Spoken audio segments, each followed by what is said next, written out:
Bon, du coup on se retrouve en ce vendredi matin. Bon, je vous l'avais dit qu'il y aurait une grosse nouveauté dans le milieu fin de vidéo.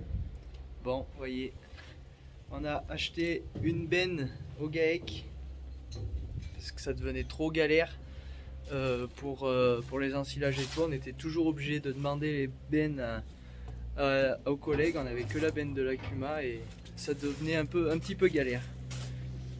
Donc là, on va l'inaugurer cet après-midi. Je suis en train de la monter. Donc elle fait 1,45 m de caisse plus 75 de Reos. Donc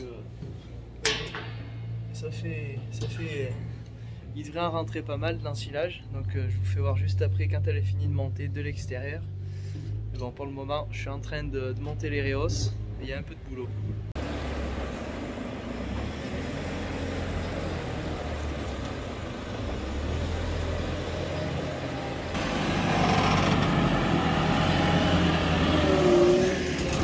Bon, du coup là on est en train de préparer pour les silos et comme il y a beaucoup de vent au bâtiment ici, donc on se sert du godet décileur pour mettre une rangée de maïs pour caler les bâches.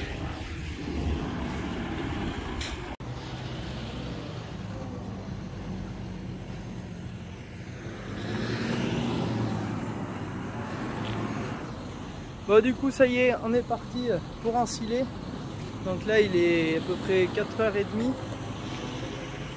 Donc je viens d'atteler la lame à l'Arion pour faire le silo. L'action à la l'envers. Je suis vraiment content, ça fait un superbe ensemble comme ça en noir. On va tout de suite aller la baptiser au maïs.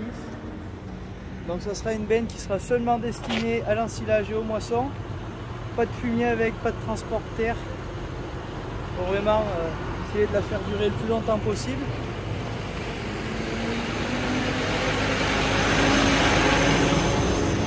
Donc c'est une 23 tonnes 900 de PTAC. Elle fait 36 mètres cubes il me semble avec les Reos ensilage là comme ça. Pneus en alliance en 600. Pas d'essieu directionnel par contre. Voilà, pas de freinage pneumatique non plus. On a vraiment essayé de prendre quelque chose d'assez simple quoi. Et que ça coûte pas trop cher, donc parce que bon, pour faire une dizaine de journées d'ensilage et un peu de moisson l'été, il n'y avait pas besoin d'avoir quelque chose de toute option. Par contre la peinture noire, ça c'était pas une option, c'est chez Lambert, on choisit la couleur qu'on veut. Franchement en noir j'ai trouvé que ça irait bien avec le classe, donc c'est pour ça qu'on l'a choisi en noir et pour qu'on la reconnaisse facilement sur les routes. Donc à l'arrière, une barre anti-encastrement, un gyrophare, double clignotant, des feux de gabarit, après garde-boue en galva. Non franchement ça fait vraiment une jolie remorque. Ridel en 75, grille à maïs, devant ils appellent ça, donc spécial pour détourer facilement. Donc allez, sans plus attendre, on va partir à la parcelle. Et on se retrouve une fois qu'on aura fait quelques voyages, voir un peu ce que ça donne.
voir là.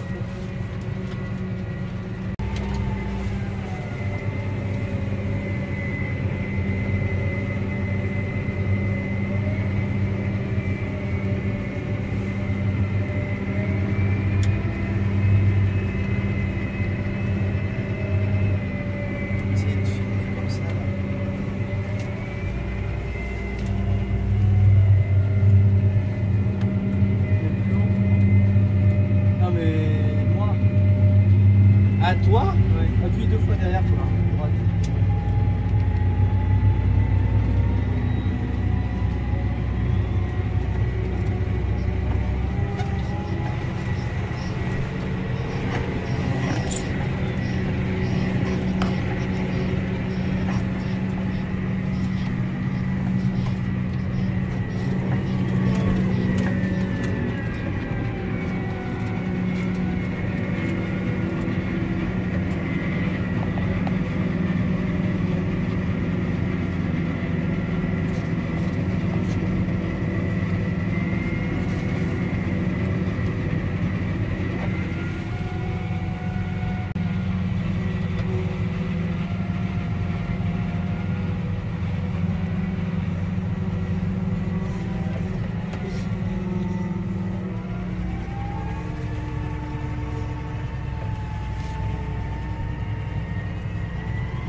Alors du coup, dernière benne des ensilages sur la ferme. Donc il restait 21 hectares à ensiler. Donc on a fait une dizaine d'hectares hier soir et une dizaine ce matin. Bon, dans ce qu'on a fait aujourd'hui, il y en avait de tout. Il y en avait des vraiment, enfin des normaux pour l'année et il y en avait qui étaient vraiment minables. Et une parcelle, on a fait 3 remorques sur 1 hectare 20 à peu près, donc vraiment catastrophique. Là ils sont pas très hauts dans ce qu'on est en train de ramasser dans la dernière parcelle, mais le rapport plante-poupée n'est pas le même, du coup le rendement est quand même bon. Donc je vous ai pris quelques images d'extérieur de la benne. Bon, bien sûr j'ai pas le drone, donc je vais faire en sorte qu'il soit réparé pour le printemps, pour les ensilages et tout, pour vraiment refaire des jolies vidéos avec des explications et des prises de vue au drone, parce que bon, là, les dernières vidéos que je vous ai fait, il n'y avait pas beaucoup de prises de vue extérieures, c'était surtout du face caméra. Donc je vais faire en sorte que ça soit changé pour le printemps. Bon, sinon je suis super content de la benne. Il y a vraiment du volume de chargement, ce qu'on recherchait. Elle se sent pas forcément beaucoup sur la route, elle est vraiment confortable à rouler. Bon, après il y a le temps de reprendre un peu les repères et tout. Les premières bennes, j'ai un petit peu galéré et j'arrivais pas trop à faire charger l'arrière, donc il faut vraiment beaucoup avancer par rapport à l'ensileuse pour qu'il arrive à charger l'arrière de la benne. Et là je commence à l'avoir pris en main et franchement je suis vraiment content de ce nouvel investissement sur la ferme. Donc voilà, bon allez, on va aller au silo. Il y a 2 silos à bâcher, on en a déjà bâché un ce matin, donc allez, c'est parti.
Tu veux que je filme comme ça un peu ou pas?